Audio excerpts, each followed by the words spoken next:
রুমে গেছে, ওই যে আমার এডমিট কার্ড সে আটকে রাখছিল। আমি তার হাতে পায়ে পর্যন্ত ধরছি, ফোনের মাধ্যমে বলছি আমি ভাই আমার পায়ে পড়ি, আমার বাসায় এসে আমার এডমিট কার্ডটা দিয়ে যান। সে বলছে না, এডমিট কার্ড আমি ছিঁড়ে ফেলবো, নাহলে আগুন দিয়ে পুড়ায় ফেলবো। এখন তো আমার পরের দিন পরীক্ষা, জিওগ্রাফি সেকেন্ড পেপার। তখন মারুফ হোসেন মোন্না বলছে না, বাসায় আসতেই হবে। তখন আমি আমার মাকে মিথ্যা কথা বলে বাসা থেকে বের হয়ে আমি তার বাসায় গেছি এডমিট কার্ডটা আনার জন্য। তখন তখন চলমান বিদ্যা নিকেতনে আমার সিট পড়ছে। আমি তখন যখন আমি পরীক্ষা দিতেছি তখনই আমার এডমিট কার্ড আটকে রাখছে। পরের দিন আমার জিওগ্রাফি পরীক্ষা সেকেন্ড পেপার। তো এখন তো আমার এডমিট কার্ড ছাড়া আমি তো পরীক্ষা দিতে পারবো না, আমার তো ওটা লাগবেই। আমি তার হাতে পায়ে ধরছি যে ভাই প্লিজ আমার এডমিট কার্ডটা দিয়ে দিন, আমি তাহলে হয়ে যাব, আমার কেরিয়ারটাই পুরো শেষ। তো উনি বলছে যে এডমিট কার্ড নিতে হলে আমার বাসায় আসতে হবে এক কথায়। তো বাধ্য হয়ে আমি তখন বাসায় যাই। তখন সে আমার সাথে উল্টাপাল্টা কাজ করে। আচ্ছা, আমি একটু কাঁদি, আপনি নাম বললে বলেন না একটু।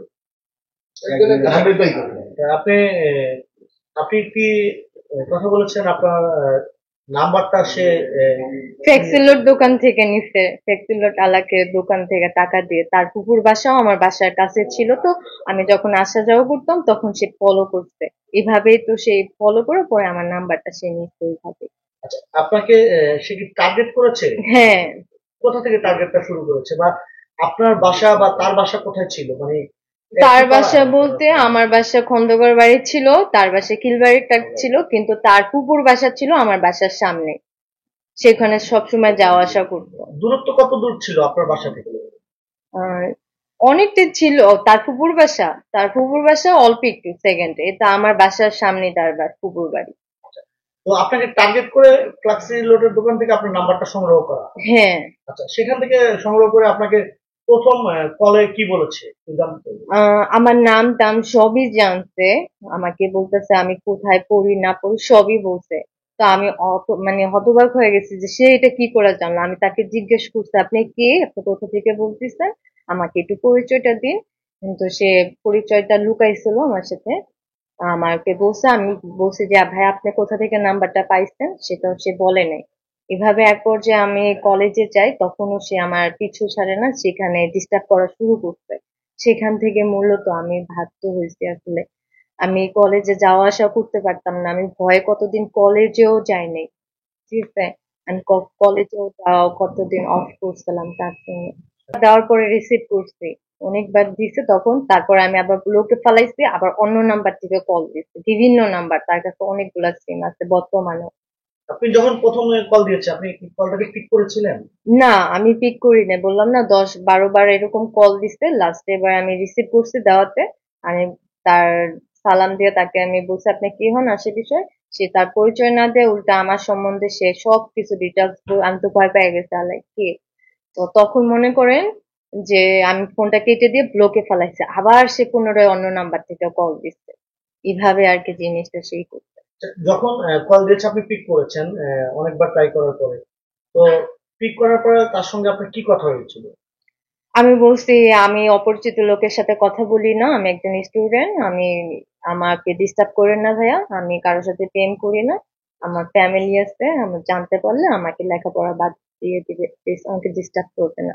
তারপরও সে আমাকে ডিস্টার্ব করেই গেছে। প্রথম যখন আপনি হ্যাঁ, তার কলটা রিসিভ করেছেন, এই কথাই তখনই বলছে। সে আপনাকে মানে হুম, প্রেমের প্রপোজ করে জি বসে। জি জি। কিন্তু আমি সেটা না করে দিচ্ছি, না করে দিচ্ছি যে আমি এরকম প্রেম করি না। আমার ফ্যামিলি থেকে জানতে পারলে আমাকে পড়ালেখা বন্ধ করে দিবে, প্লিজ আমাকে আর ডিস্টার্ব করে না, এই কথাগুলো আমি ফোন কেটে দিচ্ছিলাম। তো আপনার কার্ডটা তুমি জব্দ করলো কিভাবে? আমি যখন পরীক্ষা দেই তখন সে ওই বনানী বিদ্যানিকেতনের ওখানে গিয়ে হাজির। আমি তো দেখে অবাক যে আপনি এখানে আসছেন কেন, কেউ দেখে ফেললে সমস্যা হবে, আমি এখান থেকে চলে যান। তো এক পর্যায়ে সে আমাকে, বুঝতেছিনি তো রাস্তাঘাটে সিম ক্রিয়েট করে অনেক ছেলেরা আছে এমন মেয়েদেরকে, তখন সে আড়ালে যা কথা বলতে বাধ্য হয়। তখন মনে করেন সে এক পর্যায়ে আমার ফাইলটা হাতে নেয় জোর করে। নেওয়ার পরে মনে করেন সে ফাইলে থেকে একটা কাগজ নিতে, এডমিট কার্ডটা ভাঁজ করা ছিল তো আমি বুঝতে পারিনি। তো ওইটা নেওয়ার পরে মনে করেন যে আমি দেখি কি নিছেন, সে আমাকে কোনো প্রকার দেখাচ্ছে না, বলছে বেশি কথা বলে সমস্যা হবে তোমার। আমি তাই আর কি ভয় কিছু বলি না। আচ্ছা, বিদ্যানিকেতন যখন আপনি তাকে দেখেছেন, জি। আপনি তো সরাসরি তাকে এর আগে দেখেননি, না, তখন কিভাবে চিনলেন? তখন কিভাবে চিনলাম, সে আমাকে মানে না, সে আমার বাসার সামনে গেছিল একবার, আমি তখন দেখছিলাম। আমি বলছি যে দেখেন, আপনি কে আমার সাথে এইভাবে করতেছেন, আপনি একবার হলেও আমার সামনে আসেন। তো উনি একটু আমাকে খালি দেখা দিছিল, তখন থেকে ওনার ফেসটা আমি মনে রাখছিলাম আর কি। এক দেখাতে এই ফেসটা হ্যাঁ, জি জি, চিনে ফেলেছেন। জি জি। তারপরে ঘটনা কি হলো? তারপরে ঘটনা এরকম দিনের পর দিন আমাকে ব্ল্যাকমেল করতেছে আসার বিষয়, আমি যদি তার সাথে সম্পর্ক না করি, সে এক পর্যায়ে আমাকে এর থেকেও বেশি একটা ব্ল্যাকমেল করবে, আমাকে ক্ষতি করে দিবে, যেহেতু সে স্থানীয় একটা ছেলে, তার ফুপাও একজন প্রভাবশালী মানুষ। এই জন্য আমি আসলে বাধ্য হয়েছি। সেই লোকটা কে বা তার নাম মারুফ প্রকাশ হোসেন মুন্না আমার আপনি তো হাজবেন্ড। ওর নাম প্রকাশ করবেন বারবার। জি জি, মারুফ হোসেন মুন্না। হ্যাঁ। তারপরে কি আপনি তার রুমে কিভাবে গেলেন? রুমে গেছে, ওই যে আমার এডমিট কার্ড সে আটকে রাখছিল, আমি তার হাতে পায়ে পর্যন্ত ধরছি, ফোনের মাধ্যমে বলছি আমি ভাই আমার পায়ে পড়ি, আমার বাসায় এসে আমার এডমিট কার্ডটা দিয়ে যান। সে বলছে না, এডমিট কার্ড আমি ছিঁড়ে ফেলবো, নাহলে আগুন দিয়ে পুড়ায় ফেলবো। এখন তো আমার পরের দিন পরীক্ষা, জিওগ্রাফি সেকেন্ড পেপার। তখন মারুফ হোসেন মোন্না বলছে না, বাসায় আসতেই হবে। তখন আমি আমার মাকে মিথ্যা কথা বলে বাসা থেকে বের হয়ে আমি তার বাসায় গেছি এডমিট কার্ডটা আনার জন্য।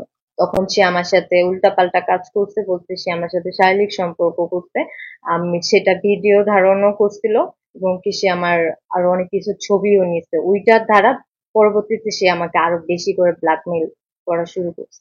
যখন আপনি তার বাসায় গেলেন, আপনার সাথে সে অনৈতিক কাজ করেছে, যে তার বাসায় কি কেউ ছিল না ওই মুহূর্তে? না, কেউ ছিল না, তার বোনেরা। সে বলছিল তখন যে সমস্যা নেই, তুমি বাসায় আসো, আমার বোনেরা আছে, কিন্তু আমি যাই দেখি না, তার বোনেরা বাসায় নেই, তার বোনেরা তার মামার বাসায় গেছে। মানে সে পরিকল্পিত হ্যাঁ, ভাবে তার বাসা আগে জি থেকে জি, ফাঁকা করে রেখেছে। হ্যাঁ, হ্যাঁ, জি। তারপরে ঘটনাটা একটু জানতে চাইবো। তারপরে সে আমাকে এরকম করে বিভিন্ন প্রকার ভিডিও ধারণ করে সে আমাকে এক পর্যায়ে বিভিন্ন ভাবে সে আমাকে মানে ব্ল্যাকমেলের শিকার করতেছে। আমি অতিষ্ঠ হয়ে গেছি। আমি অতিষ্ঠ হয়ে আমি বলছি যে দেখেন ভাই, আমাকে মাফ করে দেন, যা হয়েছে হয়েছে, এই পর্যন্ত। আমার বাসা থেকে কেউ জানে না, যদি জানতে পারে আমার মা মরে যাবে, আমার আগেই সে মারা যাবে, আমাকে মাফ করে দেন, আমি এই সম্পর্কে আর জড়াইতে চাই না, আমি এই বলে ফোনটা ব্লকে ফেলায় রাখছে। কিন্তু সে বিভিন্ন কৌশলে, সে বিভিন্ন নাম্বার থেকে ফোন দিয়ে পরবর্তীতে সে আমাকে ইমোশনালি ব্ল্যাকমেল করে সে আবার তার ইসে জড়ায়, সম্পর্কতে। আচ্ছা, আপনার সাথে যে এত কিছু হয়ে গেল, হ্যাঁ, আপনার পরিবার কখনো টের পেয়েছে? না, আমি আসলে বুঝতে দেইনি সেটা, ভয়ে আতঙ্কে আমি সেটা বুঝতে দিইনি আমার পরিবারের কাউকে। আচ্ছা, আপনার পরিবার টের পায়নি বা যে হ্যাঁ, যে ছেলের কথা বললেন? মারুফ